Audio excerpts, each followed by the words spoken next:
Globe présente Delicious Foods de James Anaham. Feignasse! L'autre imbécile venait de se tirer à fond la caisse dans sa bagnole noire, avec ses feux arrière qui se mélangeaient et tout avec les feux rouges. Et Darlene, elle se prenait la tête avec ce mot. De tous les trucs que tu pouvais dire, ce con-là avait même pas percuté qu'il parlait à une nana qui avait été à la fac. Il y en avait d'autres, des mots, pour ce qu'elle était en train de faire. Et peut-être des moyens sympas. Mais feignasse! Obligée de se marrer d'entendre un truc pareil. Elle qui se cassait le cul sur le trottoir pour 3 pauvres billets. Le culot du mec! Il la connaissait pas, sa vie. Elle avait un fils de 11 ans à nourrir. Fallait qu'elle vienne jusqu'ici à pied avec ses chaussures pourries et l'humidité qui faisait tout frisoter sa permanente. Tout ce fichu mois de juin. Le soleil avait pas arrêté de cogner, tellement fort que les rues, elles avaient tout le temps l'air flou devant toi, avec toutes sortes de mirages qui apparaissaient au bout de la route, comme si qu'un camion de mercure s'était renversé. Darlene, ça y paraissait que tout ce qu'elle s'efforçait d'obtenir, ça se transformait en mirage brûlant. Sûrement que les gens auraient plutôt dû mettre ça sur le compte du type de la bagnole, ou de ce bouquin de développement personnel à 2 balles qu'elle lisait, parce qu'on peut pas me coller sur le dos ce qui est arrivé à Darlene. Y a pas personne qui peut t'obliger à l'aimer. T'obliger à lui courir après tout le temps. Ça se peut que j'attire un certain type de personnalité. Toujours ce qu'on dit. Aujourd'hui, les médecins ils t'expliquent qu'à cause de la chimie du cerveau, il y a des gens qui tombent plus facilement raides dingues que d'autres, qui sont codépendants. Mais je me sens une obligation envers Darlene. De tous mes amis, et mon pote, j'en ai des millions, c'est pour elle que je me demande le plus si j'ai fait ce qu'il fallait. Des fois, je me dis que peut-être elle aurait pas dû me rencontrer. En même temps, y a pas personne qui peut raconter sa moitié de l'histoire à part Bibi. Scotty, pour vous servir. Y a que moi qui est resté tout du long avec elle. 9 mois de tapin, elle avait encore une petite timidité à faire la chose, tu vois? Elle avait pas pris le look du tout, ma chérie. Elle portait des chaussures plates et une jupe qui y descendait sous le genou. Je te jure! Au lieu que d'aller au bord de la route pour regarder dans les voitures, elle restait toujours en arrière, quasi dans les buissons ou quoi, en espérant qu'une allait ralentir et s'arrêter. Comme ça, elle monterait et elle se mettrait au frais. 2 problèmes réglés d'un coup. De l'autre côté de la double ligne jaune, chez Hyman's Aquatic World, il y avait de ces énormes piscines en plexi couchées sur le côté, genre des bains de pieds pour bon Dieu. Les patrons venaient d'allumer les palmiers en plastoc, tout plein de guirlandes. Il y avait des pick-up garés devant les steakhouses, des néons cassés qui clignotaient sur le mur du sex shop, des Mexicains avec des gueules de désespérés qui traînaient à l'arrêt de bus. Le Texas, c'est un état à la con, je m'excuse. Rien que des goinfres obèses, bourrés de coups de soleil, de grandes baraques tape à l'œil, des voitures clinquantes, grosses comme des pachydermes, un bric-à-brac et un prêteur sur gage pour 5 mecs. Et cette putain de pierre calcaire! T'as un état tout entier et là-dedans tout est en calcaire. Les galeries commerciales, tu croirais, elles sont sorties de terre direct. Sur cette pierre, je construirai ma galerie commerciale. Comme si qu'ils avaient jamais entendu parler d'une autre pierre. C'est les marchands de granit qui font la gueule. L'été, le Texas est trop chaud pour 99% des formes de vie. Les 2 mois d'hiver, comme y a pas une de ces baraques qui est isolée, t'es obligé de te frotter les jambes l'une contre l'autre sous la couette comme une sauterelle, tellement que t'es à 2 doigts de te foutre le feu au cul. Là-dessus, se pointe une face de craie, coupe militaire. Darlene, elle espère que ça va y faire une passe, comme ça elle pourra se fournir et on traînera ensemble. L'autre, juste y ralentit et y balance par la fenêtre passager. Feignasse! Feignasse! Darlene, elle a fait quelques pas en arrière. Ses talons plats, ça m'a fait pitié pour elle dès le premier jour qu'on s'était rencontrés. De suite, elle m'avait dit qu'elle pouvait pas porter un certain genre d'escarpin, mais sans vouloir dire pourquoi, et c'est seulement qu'après, quand j'ai eu pénétré le tréfonds de sa cervelle, que j'ai su la vérité. Elle s'est jurée de se souvenir de ce type et de sa face de petit lapin. Cause quand ils disent « feignasse », ils veulent aussi dire « négresse ». Putain de grosse marade! Et une feignasse qui bosse pour le compte de qui? Si elle avait turbiné aussi dur à la caisse d'épargne des petits blancos, elle serait directrice, merde! Tu parles, elle s'est dit. Je serais PDG. Le boulot serait plus facile en plus. Avec cette clim, j'ai rangé cette feuille dans ce dossier. Maintenant, je vais remettre ce stylo dans son pot. Voilà, j'ai fini ma journée. Oui, madame la secrétaire, vous les avez mis où, mes clubs de golf? Un nid de poule, près de la ligne blanche, l'a fait trébucher. Et ma chérie est partie à tituber. Elle s'était foulé un tendon et elle a failli laisser tomber son sac. Ma choute, elle a pensé que ça ferait vulgaire de se pencher en avant, même qu'elle avait cette jupe super longue. Elle savait toujours pas le b.a.-ba sur comment se vendre. Alors, elle s'est accroupie, elle a vu ce panneau qui s'attillait là-bas, au bord de la route, et ça y a détourné les idées de face de lapin. Ça les a ramenés d'un coup à ses pensées de d'habitude, des pensées sur comment passer plus de temps avec moi. I wanna rock with you. Elle a chanté sans y penser. Le jour virait orange foncé et de grandes ombres commençaient à tailler à travers les arbres comme des tessons de bouteilles. Le passé voulait pas jamais la lâcher. Comme si qu'elle entendait en permanence son vieux moteur déglingué qui tournait au ralenti devant ce qu'elle avait d'autre dans l'idée. Des fois, les sifflotements de son mari mort se mettaient à résonner super fort dans sa tête, alors si moi, je supportais pas le bruit, t'imagines comme ça la rendait frappadingue. Elle se pliait carrément en deux. Ce coup-ci, elle s'est penchée en avant et elle s'est bouché les oreilles comme si que le bruit venait d'en dehors de sa tête. Quand cette crise particulière a été passée, Darlene s'est relevée et elle s'est tournée vers les voitures en pensant à quelqu'un d'heureux. Le bouquin disait que pour qu'il t'arrive des choses bien et de l'argent dans la vie, il faut penser des pensées positives et visualiser des trucs. Alors elle a imaginé un type qui déposait un éventail de billets de vin dans sa main. Elle a tendu la paume pour prendre le fric imaginaire, j'ai failli exploser de rire. Sauf que sur cette route, au lieu que des clients pleins aux as, c'était rien que des mamans taxi qui passaient d'un air pas content au volant de leur monospace. Les gosses tournaient la tête, leur bouche s'ouvrait et se refermait, et ils pointaient vers elle leurs petits doigts tout pleins de chocolat. « Elle fait quoi, la dame, maman ?» Là-dessous, v'là les Hailey Brothers qui chantent « Who's that lady ?» dans sa tête. « Real fine lady !» À cette époque, Darlene, elle était vraiment canon. Cette nana, elle aurait pu arrêter plus de trafic que juste des clients miteux si elle avait mis des mini-jupes moulantes et des talons hauts. Tout le temps, j'arrêtais pas de lui dire. Mais putain, mais jusqu'où elle était rendue maintenant ? Mi-chemin vers Beaumont, t'aurais dit. Personne d'autre pour faire le tapin ici, ou alors, c'est qu'elles avaient eu plus de bol. Les grillons gueulaient de plus en plus fort, il y avait tout le temps des aboiements qui arrivaient du diable et qui retournaient, des phares qui fusaient sur la route, tout noir et argent, comme des vaisseaux spatiaux en rasemotte. Pouvait y avoir n'importe qui là-dedans, des extraterrestres, E.T. et ses potes, Chewbacca, qui se tapent un joint avec Alf. Darlene, elle s'est prise à marcher à reculons en regardant les phares jusqu'à ce qu'elle arrive presque au bout de la zone commerciale de je ne sais quelle ville de merde où elle était. Là-bas, derrière, il n'y avait plus de feu rouge. Le bord du monde.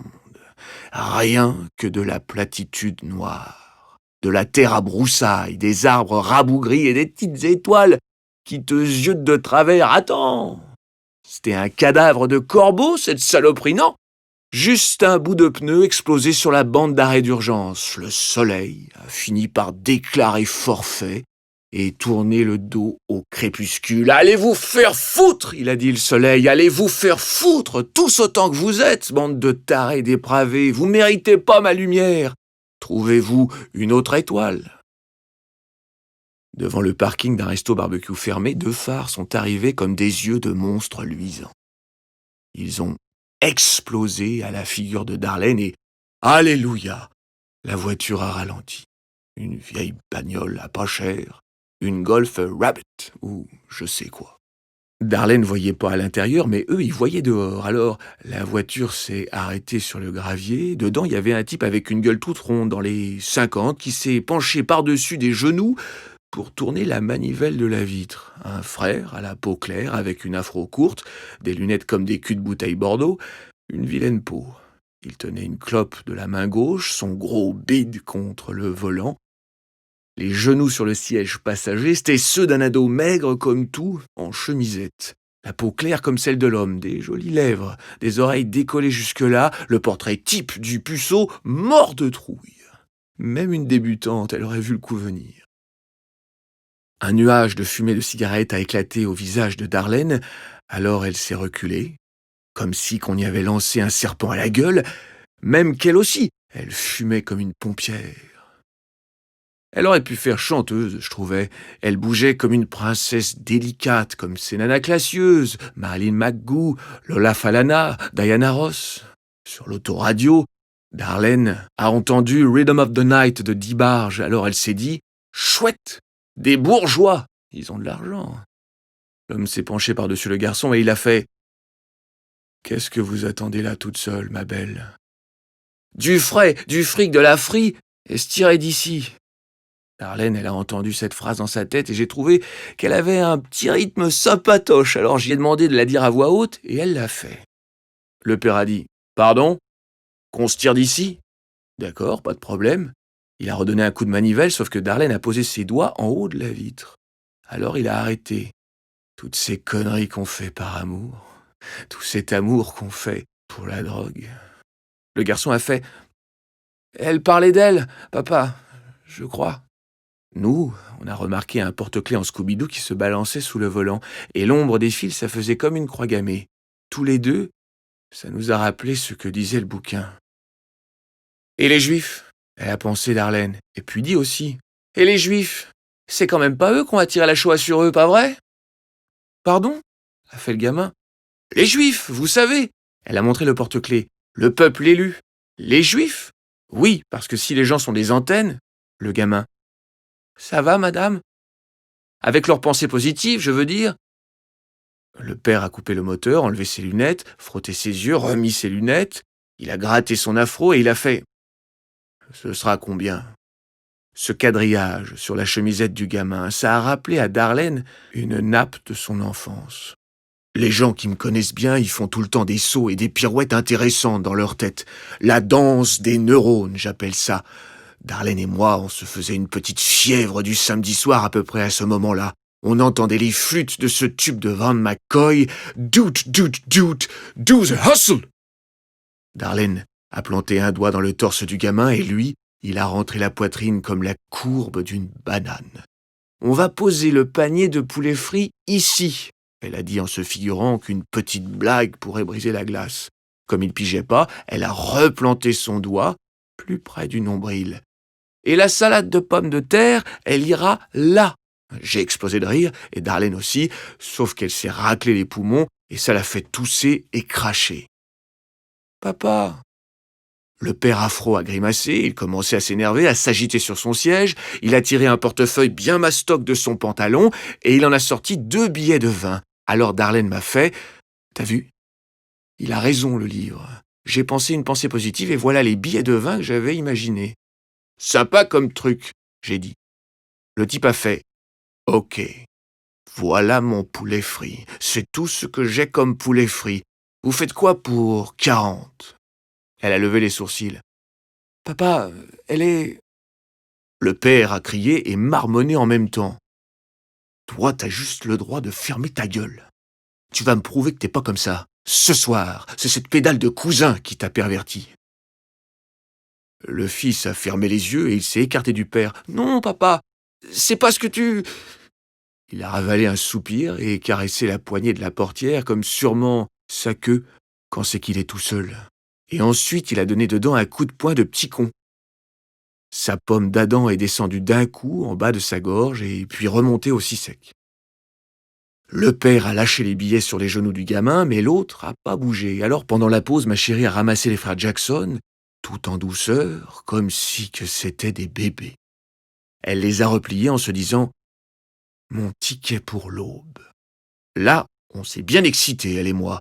40 balles, c'était pas des masses, mais ça voulait quand même dire qu'on allait passer un bon paquet de temps ensemble dans un très proche avenir. C'était ambiance « Love soft as an easy chair, love fresh as the morning air ».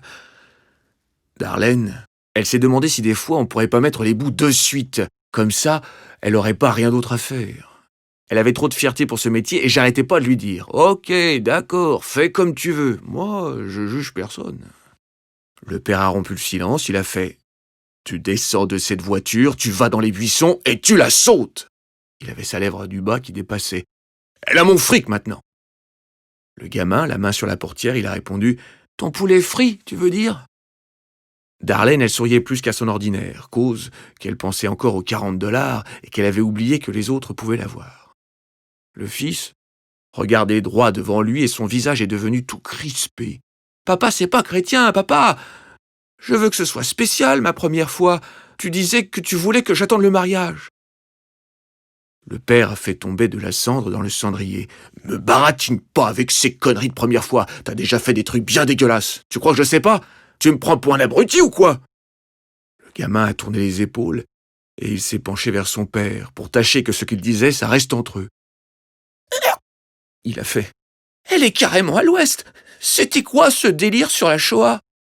Darlene a fourré les frères Jackson tout au fond de son sac pour cacher ses minots aux voleurs sous un porte-monnaie qu'elle avait trouvé par terre dans un bar, des lunettes de soleil rayées et un petit paquet de tubes de rouge à lèvres ouverts. Elle savait pas, mais il y en avait un que le bâton était sorti et qui barbouillait tout plein de traces rouges sur ses affaires. Moi, je le savais, vu que ma pomme était dans ce fichu sac et quelques petits cailloux dans un flacon de verre qu'elle avait perdu, elle croyait.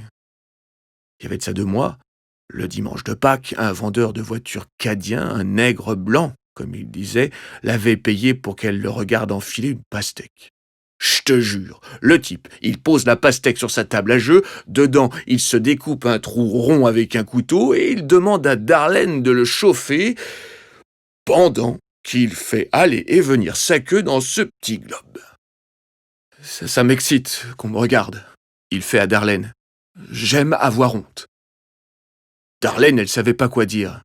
« Baise-la bien, cette grosse boule. Fais-la juter, mon gars !» Le fruit s'est mis à suinter de l'eau rose par le trou. Les fesses poilues du mec ont fait... Et il est venu dans la pastèque. Quand il s'est retiré, il a dit en souriant « J'espère qu'elle va pas tomber en cloque, parce que je veux pas de petits enfants verts. » Rien que de se rappeler ces conneries, on n'en pouvait plus de rigoler. Je veux pas de petits enfants verts. Comme si que ça allait donner des mini pastèques sur pattes. Mais je te dis qu'il avait du billet vert, l'enculeur de pastèque. Darlene, elle a presque tout dépensé pour moi en une journée. Même temps, une fille aussi réservée que Darlene à cette époque, qui avait pas aucun talent naturel pour le tapin, elle aurait pu regarder des enculeurs de pastèques toute la journée, et c'était pas mal. Pas comme certains autres clients.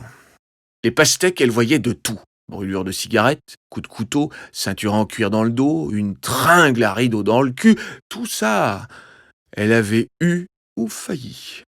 Pendant un temps, Darlene, elle avait cet air gentil et naïf qui donnait envie aux connards d'y filer des coups de pied dans les nichons, comme ces filles des séries Z. Sur le trottoir, elle se disait toujours « Je pourrais me faire tuer ».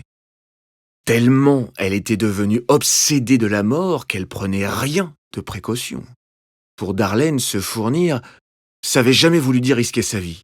Vu que pas se fournir, c'était déjà comme mourir, de toute façon, et qu'elle n'avait pas encore perdu à ce jeu-là.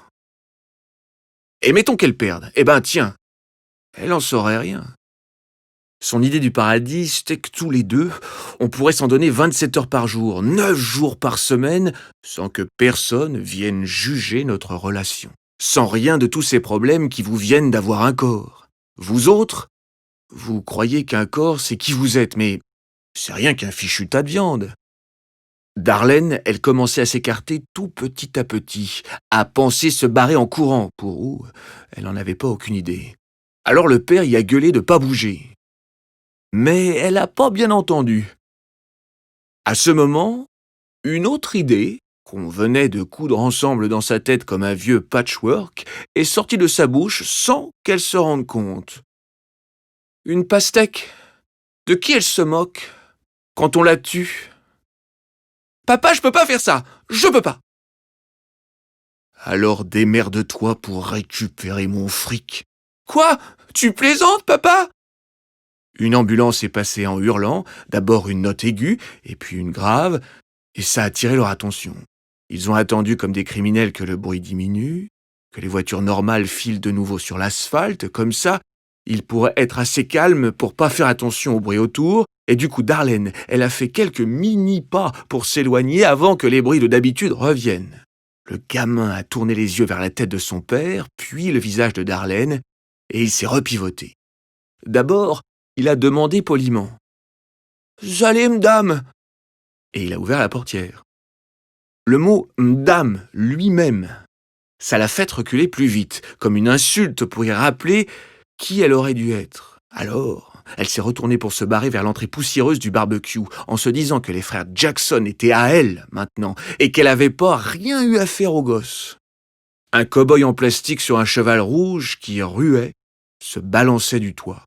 Il y avait des meubles cassés derrière la vitrine graisseuse et une pancarte à louer, suspendue par un coin à l'intérieur.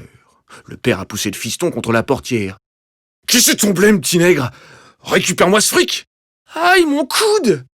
Darlene courait, mais il y avait une clôture là-bas derrière, et elle pouvait pas la sauter. C'était trop haut, même qu'elle planait, et il y avait une vrille de barbelés à lame tout du long, en haut. Darlene a entendu la portière claquer et des pieds sur l'asphalte derrière elle, et elle n'a pas eu le temps de dire « Ouf !» que ce salopard y bloquait les poignets dans le dos. Il avait une espèce d'énergie athlétique qui fusait dans ses doigts comme une explosion de grenade sous-marine. La jeunesse bourdonnait dans ses veines, hargneuse, bagarreuse et tout.